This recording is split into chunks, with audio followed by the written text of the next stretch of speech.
Hi friends, I am WI। તમને ખબર છે કે વાર્ષિક હિસાબોની અંદર ત્રણ ખાતાઓ મેં લેતા હોય છે: વેપાર ખાતું, નફા નુકસાન ખાતું અને પાકું સરવૈયું। ઢગલા બંધ સ્ટુડન્ટો એવા છે કે જેને હંમેશા તકલીફ પડે છે કે વેપાર ખાતામાં કઈ કઈ વિગતો આવે, નફા નુકસાન ખાતામાં કઈ કઈ વિગતો આવે અને પાકા સરવૈયામાં કઈ કઈ વિગતો આવે। એમાં હું એક હાલમાં તમને શીખવાડવાનો પ્રયત્ન કરું છું કે વેપાર ખાતાની અંદર કઈ કઈ વિગતો આવે છે। ફ્રેન્ડ્સ, તમને ખબર છે કોઈ પણ હિસાબી વર્ષ હંમેશા 1/4 ચાલુ થતું હોય છે અને પૂરું થતું હોય છે 31/3। માની લો કે મારી એક દુકાન છે, એનું નામ છે રાજ સ્ટેશનરી માર્ટ, અને આપણે વિચારીએ કે દુકાન વિશે વિચારીએ કે દુકાનમાં શું હશે। સપોઝ કલ્પના કરી લો કે 1/4/2011 ના રોજ માની લો કે હું દુકાન મારી ખોલું છું। જેવી દુકાન ખોલીશ સ્વાભાવિક જ છે કે દુકાન ખાલી નહીં હોય, અમુક વસ્તુ ત્યાં પડી હશે। જે વસ્તુ પડી હોય એને કહેવામાં આવે છે શરૂઆતનો સ્ટોક। પણ મને ખબર છે કે આટલા સ્ટોકથી કામ નહીં ચાલે, કારણ કે આ 4થો મહિનો ચાલી રહ્યો છે, હમણાં 6થો મહિનો આવશે, લોકો પુસ્તક માટે પડાપડી કરશે। શું કરીશ? ખરીદી। અને બજારમાં હું જઈશ અને હું શું કરીશ? ખરીદી કરીશ। પણ તમને ખબર છે ઘણી વખત એવું બને છે પુસ્તકો ફાટેલા હોય છે, તૂટેલા હોય છે, અથવા તો રિપેન્ટ બે વખત છપાયેલા હોય છે। સ્વાભાવિક છે કે આવો માલ હું શું કરી દઈશ? પરત। તો એને કહેવાય ખરીદ પરત। પણ ખરીદ પરતની હંમેશા કઈ બાકી હોય છે? જમા બાકી હોય છે। તમને પણ ખબર છે કે માલ મંગાવીશ તો માલ મંગાવવા માટે મારી પાસે 3 રસ્તા હશે। શક્ય છે કે હું ટ્રકનો ઉપયોગ કરું, શક્ય છે કે હું રેલવેનો ઉપયોગ કરું, અને શક્ય છે કે હું કોનો ઉપયોગ કરું? ટેમ્પાનો ઉપયોગ કરું। માની લો કે હું ટ્રકનો ઉપયોગ કરું છું તો એને કહેવામાં આવે છે આવક, માલ, ગાડા ભાડું। માની લો કે હું રેલવેનો ઉપયોગ કરું તો એને કહેવામાં આવે છે રેલવે નું। અને માની લો કે હું ટેમ્પાનો કે છકડાનો કે લારી ભાડાનો ઉપયોગ કરું તો એને કહેવામાં આવે છે ગાડા ભાડું। મતલબ કે તમારે માલ મંગાવવા માટે કેટલા રસ્તા છે? 3। જો તમે ટ્રકનો ઉપયોગ કરો છો, શું કહેવામાં આવે છે એને? આવક, માલ, ગાડા ભાડું। તમે રેલવેનો ઉપયોગ કરો છો તો એને કહેવામાં આવે છે રેલવે નોટ, અને તમે ટેમ્પાનો ઉપયોગ કરો છો તો એને કહેવામાં આવે છે ગાડા ભાડું। હાલો ફ્રેન્ડ, તમને ખબર છે કે ઘણી વખત માની લો કે આપણે ટ્રક આવી રહી છે, પણ ઘણી વખત રસ્તામાં અમુક પોસ્ટ આવતી હોય છે। પોસ્ટનો મતલબ થાય કે ત્યાં આપણે અમુક ટેક્સ ચૂકવવો પડે, અને એ ટેક્સને કહેવામાં આવે છે જકાત, જેને ઇંગ્લિશમાં ઓક્ટ્રોય કહેવામાં આવે। તો એક આવશે જકાત। માની લો કે મારી ટ્રક મારી દુકાને આવી ગઈ છે, પણ તમને ખબર છે કે દુકાને ટ્રક આવી ગઈ હોય તો પણ પેલા વ્યક્તિનું કામ તો પતી ગયું છે, હવે મારે ચોપડા મારી દુકાનમાં લેવા પડશે, અને મારે ચોપડા મારી દુકાનમાં લેવા હશે તો એક રસ્તો તે છે કે હું ઉપયોગ કરું, અથવા તો કોઈ મજૂરને રોકું। મજૂર મફત તો કામ નહીં કરે, એને મારે શું ચૂકવવી પડશે? મજૂરી। એટલે આ રીતના છેલ્લે મારે મજૂરી ચૂકવવી પડશે। બીજું કે ઘણી વખત એવું થતું હોય છે ફ્રેન્ડ કે આપણે એક ગામથી માલ ખરીદતા હોય તો ત્યાં આગળ અમુક ટેક્સ ચૂકવવો પડતો હોય છે, અને એ જે ટેક્સ ચૂકવાય એને કહેવામાં આવે છે મહાજન લાભ। ઘણીવાર મારી ટ્રક છે, ઘણી વખત ટ્રકનું વજન કરવું પડતું હોય છે, અને ટ્રકનું વજન કરવા માટે હાઈવે ઉપર ઘણા બધા એના નાકાઓ રહેતા હોય છે, અને એના માટે વખત તો કોઈ મારી ટ્રકને તોલી નહીં આપી, અને એના માટે જે ટેક્સ ચૂકવાશે, જેને જે રકમ ચૂકવાશે એને કહેવામાં આવે છે તોલાઈ। અને એના સિવાય કોઈક વખત એક બીજો શબ્દ આવતો હોય છે કે તમારે એક બીજો ટેક્સ ચૂકવવો પડતો હોય છે, એને કહેવામાં આવે છે ડેમરેજ। ડેમરેજ એ ઇંગ્લિશ શબ્દ છે, તો તમારે એક ડેમરેજ ચૂકવવો પડતો હોય છે। તો તમારી ઉધાર બાજુ આ રીતના આવશે। ફરી સમજવાનો પ્રયત્ન કરીએ। દુકાન ખોલો ને જે વધે શું કહેવાય એને? શરૂનો સ્ટોક। પણ એનાથી કામ ન ચાલે, શું કરવી પડે? ખરીદી। માલ બગડેલો હોય તો ખરીદ પરત। માલ મંગાવવા માટે કેટલા રસ્તા છે? 3। ટ્રકનો ઉપયોગ કરો તો આવક, માલ, ગાડા ભાડું। રેલવેનો ઉપયોગ કરો તો રેલવેનું, અને ટેમ્પાનો ઉપયોગ કરો તો ગાડા ભાડું। વચમાં કોઈ પોસ્ટ આવે, શું ચૂકવવી પડશે? જકાત। માલ આવી ગયા પછી શું ચૂકવવી પડે? મજૂરી। એક ગામથી બીજે ગામે માલ ખરીદો, શું ચૂકવવો પડે? મહાજન લાગુ। ટ્રકનું વજન કરાવવું, શું ચૂકવવી પડે? તોલાઈ। અને એક બીજો ટેક્સ છે એને કહેવાય છે ડેમરેજ। જમા બાજુની જો વાત કરવામાં આવે તો જમા બાજુ ફક્ત 3 જ વસ્તુ આવવામાં આવે છે: ખરીદી, ખરીદીનું વિરોધી, શું કહેવાય એને? વેચાણ। પણ જેવી રીતના ખરીદ પરત હોય એવી રીતના શું હશે? વેચાણ પરત। પણ આ વેચાણ પરતની કઈ બાકી હશે? ઉધાર। એટલે પહેલો સ્ટેપ ખરીદીનું વિરોધી વેચાણ માઇનસ વેચાણ પરત। શરૂઆતનો સ્ટોક એનું વિરોધી શું કહેવામાં આવે છે? આખર સ્ટોક। અને છેલ્લી આઈટમ એને કહેવામાં આવે છે ગયેલ માલ। આ ગયેલ માલ એ ટાઇટલ છે, કોઈ પણ રીતના માલ જાય તો બધી એન્ટ્રી અહીંયા આવશે। એનું વેરી વેલ આમ પણ આપણે ખબર છે, દાખલા તરીકે ઉપાડથી ગયેલ માલ, આગથી બળી ગયેલ માલ, એના સિવાય ચોરાઈ ગયેલ માલ, ધર્માદાથી ગયેલ માલ, જાહેરાતથી ગયેલ માલ, કોઈ પણ રીતના માલ જાય તો જમા બાજુ આવે છે. જમા બાજુ 3 આઈટમ: ખરીદીનું વિરોધી, વેચાણ માઇનસ વેચાણ પરત, શરૂઆતમાં સ્ટોકનું વિરોધી, આખર સ્ટોક, અને થર્ડ સ્ટેપ ગયેલ માલ, આગથી બળી ગયેલ માલ, ઉપાડથી ગયેલ માલ, જાહેરાતથી ગયેલ માલ, ચોરાઈ ગયેલ માલ વગેરે. જમા બાજુનો સરવાળો કરવામાં આવે છે. એમાંથી ઉધાર બાજુનો સરવાળો શું કરવામાં આવે છે? બાદ જે તફાવત વધે એને કહેવામાં આવે છે કાચો નફો. તો ફરી એક વખત જોઈ લઈએ. દુકાન ખોલતા જે રહી શું કહેવાય? શરૂઆતનો સ્ટોક. એનાથી કામ ન ચાલે, શું કરવી પડે? ખરીદી. માલ બગડેલો હોય તો ખરીદ પરત. માલ મંગાવવા માટે 3 રસ્તા: ટ્રકથી મંગાવો તો આવક માલ, રેલવેથી મંગાવો તો રેલવેનું, અને ટેમ્પાનો યુઝ કરો તો પછી તમારે શું ચૂકવવું પડતું હોય છે? ગાડા ભાડું. વચમાં કોઈ પોસ્ટ આવે, શું ચૂકવવી પડશે? જકાત. માલ આવી ગયા પછી શું ચૂકવવું પડશે? મજૂરી. એક ગામથી બીજા ગામ માલ ખરીદો, ચૂકવાય એને મહાજન લાભો. ટ્રકની તોલાઈ કરવામાં આવે, એને તોલાઈ કહેવામાં આવે, વજન કરવામાં આવે. એના પછી ડેમેજ, એને જે તફાવત રહે એને કાચો નફો. જમા બાજુ ફક્ત 3 આઈટમ: ખરીદીનું વિરોધી, વેચાણ માઇનસ વેચાણ પરત, શરૂઆતના સ્ટોકનું વિરોધી, આખર સ્ટોક, અને ગયેલ માલ, ઉપાડથી ગયેલ માલ, આગથી મળી ગયેલ માલ વગેરે. તો આની કહેવામાં આવે છે વેપાર ખાતું. હલો ફ્રેન્ડ્સ, વેપાર ખાતું જોયું. નાવ નફા નુકસાન ખાતું. માની લો 1 મિનિટ માટે હું એક ક્લાસીસનો માલિક છું. નફા નુકસાન ખાતાનો મતલબ એવો થાય એવા ખર્ચાઓ કે જે વારંવાર ઉદ્ભવે છે એ બધા તમારે ઉધાર બાજુ લખવાના છે. માની લો કે હું એક ક્લાસીસનો માલિક છું, તો દર મહિને મારે ટીચરોને શું ચૂકવવું પડશે? પગાર. તો એને કહેવાય પગાર ખાતે. આ બધાને ખબર છે કે સ્ટુડન્ટ એમને એમ નથી આપતા આવતા. છાપાની અંદર શું આપવી પડે છે? જાહેરાત. તો બીજો ખર્ચ આવશે જાહેરાત ખર્ચ. એના સિવાય ઘણા બધા સ્ટુડન્ટ એવા હોય છે કે ભણે છે પણ ફીસ નથી ચૂકવતા હોતા. શું પડી કહેવાય? ગાલખાત. ગાલખાત ખાતે. ઘણા બધા સ્ટુડન્ટ છે પૈસા ચૂકવે છે પણ થોડા ઓછા ચૂકવતા હોય છે. શું કહેવાય એને? આપેલ વટાવ. એના સિવાય દર વખતે અમે સ્ટેશનરી અથવા તો એમ કહે કે પેમ્ફલેટ આપતા હોય છે. એ ખર્ચ નહીં. કયો ખર્ચ કહેવામાં આવે છે? સ્ટેશનરી ખર્ચ. મિલકતોનો યુઝ કરવામાં આવે છે. ફર્નિચર વાપરીએ છીએ કે બીજી કોઈ મિલકત વાપરવામાં આવે છે, અને મિલકતો વાપરો તો એને શું કહેવામાં આવે છે? મિલકતનો ઘસારો. એના સિવાય જો વાત કરવામાં આવે તો ઘણા બધા પરચુરણ ખર્ચાઓ ઓફિસ ધંધાની અંદર થતા હોય છે. એમાં એક કહેવામાં આવે છે ઓફિસ ખર્ચ, અને એની સાથે બીજું કરવામાં આવતું હોય છે એને કહેવામાં આવે છે પરચુરણ ખર્ચ. યુ નો વેરી વેલ કે વેપાર ખાતાની અંદર એક ભાડું આવતું હતું, આવક માલ ગાડા ભાડું. અહીંયા શું આવશે? જાવક માલ ગાડા ભાડું. આના સિવાય જો વાત કરવામાં આવે તો ઘણી વખત પોતાના ક્લાસીસ ન હોય તો ભાડે રાખેલા હોય, અને જો ભાડે રાખેલા હોય તો શું ચૂકવવું પડતું હોય છે? ભાડું. તો એને કહેવાય ભાડા ખાતે. કદાચ શક્ય છે આપણા પોતાના પણ જો ક્લાસીસ હોય તો લોન પર લીધેલા હોય, દર મહિને શું ચૂકવવું પડશે? લોન પર વ્યાજ. ખાસ કરીને ભૂકંપ આવ્યો ત્યાર પછી લોકો સજાગ થઈ ગયા છે. શું લેવા માંડ્યા છે? વીમો. એને કહેવાય વીમા પ્રીમિયમ ખાતે. એના સિવાય ઘણી વખત ફાળો આપવામાં આવતો હોય છે પ્રોવિડન્ટ ફંડમાં, તો એને કહેવામાં આવે છે પ્રોવિડન્ટ ફંડમાં ફાળો.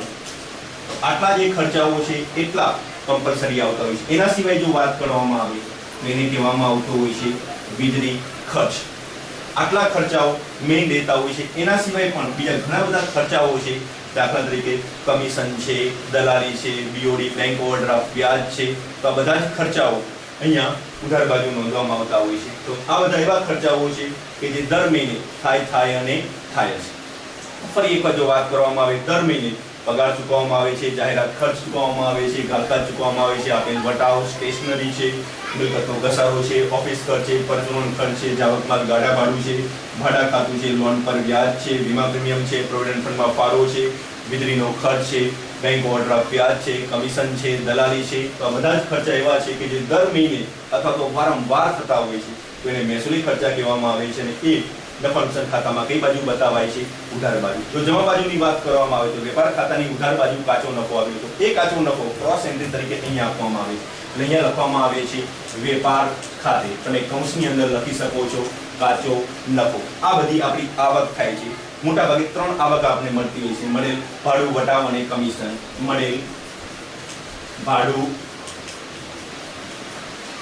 વટાવ અને કમિશન. એના સિવાય ઘણા બધા લોકો એવા છે કે જેની પાસે ફાજલ પૈસાઓ પડેલા હોય તો એ શેર બજારમાં પૈસા રોકી દે. જો શેર બજારમાં પૈસા રોકે તો 2 પ્રકારની વસ્તુ મળતી હોય છે. એક, રોકાણનું વ્યાજ મળે છે જો આપણે રોકાણો ખરીદેલા હોય તો, અને બીજું, જો શેર બજારમાં પૈસા રોકેલા હોય તો એના ઉપર આપને શું મળે છે? ડિવિડન્ડ. મિત્રો તમને ખબર હતી આ બાજુ ગાલખાત છે તો આ બાજુ એનું વિરોધી શું આવશે? ગાલખાત પરત. આ બાજુ એક શબ્દ હતો વીમા પ્રીમિયમ, એવો જ એક શબ્દ છે પણ એનાથી અલગ છે, એને કહેવામાં આવે છે ઉમેદવારનું પ્રીમિયમ. તો આટલી વસ્તુ નફા નુકસાન ખાતામાં આવતી હોય છે. નફા નુકસાન ખાતું બંધ કરવામાં આવે છે અને તફાવત જો ઉધાર બાજુ ખૂટે તો એને કહેવામાં આવે છે ચોખ્ખો નફો. તો આ બધી જ વસ્તુ નફા નુકસાન ખાતામાં બતાવે. જમા બાજુની જો ફરીથી વાત કરવામાં આવે, ત્રણ વસ્તુ એક સાથે મળે, બટાવ, ભાડું અને કમિશન. એના સિવાય બેંકમાં આપણે કોઈ બહાર જામીનગીરીમાં રોકાણ કરીએ તો બે પ્રકારની વસ્તુ મળે છે: રોકાણનું વ્યાજ અને ડિવિડન્ડ. ગાલખાતનું વિરોધી ગાલખાત પરત. વીમા પ્રીમિયમ, એના જેવો એક શબ્દ છે ઉમેદવારનું પ્રીમિયમ. તો આટલી વસ્તુ નફા નુકસાન ખાતામાં કઈ બાજુ આવે છે? જમા બાજુ આવે છે. હેલો ફ્રેન્ડ્સ, પાકું સરવૈયું. તમને ખબર છે પાકું સરવૈયું એ કોઈ ખાતું નથી, પત્રક છે. એટલે એમાં નફા નુકસાન એટલે એના અંદર ઉધાર અને જમા એવી કોઈ વિગત હોઈ શકે નહીં. છતાં કેવું હોય તો આ મૂડી દેવા છે, અહીંયા બધી જમા વિગતો આવવાની છે, અને આ મિલકત દેના છે, અહીંયા બધી કઈ વિગતો આવવાની છે? ઉધાર વિગતો આવવાની છે. તો મૂડી દેવાની વાત કરે તો મૂડીના બે ભાગ પડતા હોય છે. એક કહેવામાં આવે છે મૂડી ખાતા અને એક બીજું નામ છે એને કહેવામાં આવે છે ચાલુ ખાતા. તો યાદ રાખવાની ટેકનિક, મૂડીના બે ભાગ, મૂડી ખાતા અને ચાલુ ખાતા. એના પછી દેવા. તો ધંધામાં દેવા તો ઘણા બધા છે પણ આપણે બે રીતે યાદ રાખીશું. એક દેવાનો મતલબ થતો હોય છે લેણદાર ખાતે, પણ લેણદારના બીજા બે નામ છે. એક એને દેવું કહેવામાં આવે છે અને બીજું એક છે એને કહેવામાં આવે છે વેપારીઓ. તો આ લેણદાર છે, બે હુંડીઓ છે. દેવા ઉપરથી કઈ હુંડી આવશે? દેવી હુંડી. મૂડીના બે નામ મૂડી અને ચાલુ ખાતા, દેવાના બે નામ લેણદાર અને લેણદાર ખાતે અને દેવી હુંડી ખાતે. લેણદારના બીજા નામ દેવું અને બીજું શું આવશે? વેપારીઓ. એના સિવાય ત્રણ ઇંગ્લિશ શબ્દ છે તો ઇંગ્લિશ શબ્દ પણ એવું ગુજરાતી મોટાભાગે શક્ય નથી હોતું, એટલે ગુજરાતીમાં લખવામાં આવે છે પણ છે એ ઇંગ્લિશ શબ્દ. એમાં એક છે કોઈ પણ પ્રકારની શું લેવામાં આવે? લોન. એના સિવાય જો વાત કરવામાં આવે તો બેંક ઓવરડ્રાફ્ટ, એ પણ ઇંગ્લિશ શબ્દ છે જેને આપણે શું કહેતા હોઈએ છીએ? BOD. અને ત્રીજો શબ્દ છે એને કહેવામાં આવે છે પ્રોવિડન્ટ ફંડ, એ બી ઇંગ્લિશ શબ્દ છે જેને કહેવામાં આવે છે PF.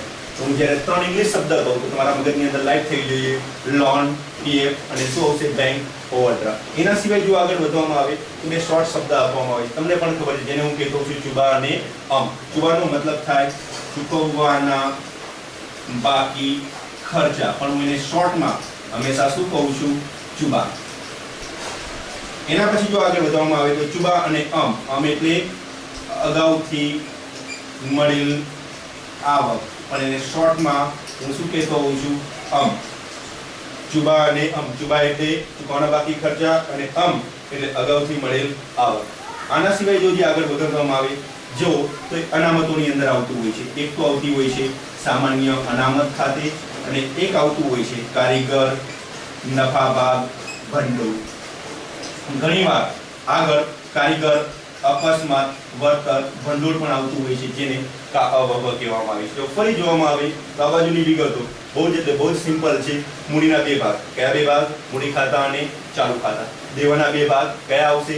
લેણદાર અને દેવી હુંડી. ત્રણ ઇંગ્લિશ શબ્દ લોન, PF અને BOD. બે ટૂંકા શબ્દ ચુબા અને ચુબા એટલે ચૂકવવાના બાકી ખર્ચા અને એટલે અગાઉથી મળેલ આવક. એના સિવાય જો તમારે યાદ રાખવું હોય તો સામાન્ય અનામત ખાતે છે, કારીગર નફા ભાગ ભંડોળ ખાતે છે, કારીગર અકસ્માત, વળતર, ભંડોળ અને કારીગર નફા ભાગ ભંડોળ. તો આટલી વસ્તુ એ મૂડી દેવા બાજુ આવશે. જો આ બાજુની વાત કરવામાં આવે મિલકત દેના બાજુની તો મિલકતોમાં ટોટલ બે ભાગ પડે છે, દ્રશ્ય છે અને અદ્રશ્ય છે. અદ્રશ્યનો મતલબ એવી કે જે દેખી શકાતી નથી. સ્પીડમાં બોલી જવું હોય તો પાઘડી, પેટર્ન, ટ્રેડમાર્ક, કોપીરાઇટ. તો આ મિલકતો એવી છે કે જે અદ્રશ્ય છે. તો લખવામાં આવે તો પાઘડી ખાતે, પેટન્ટ ખાતે,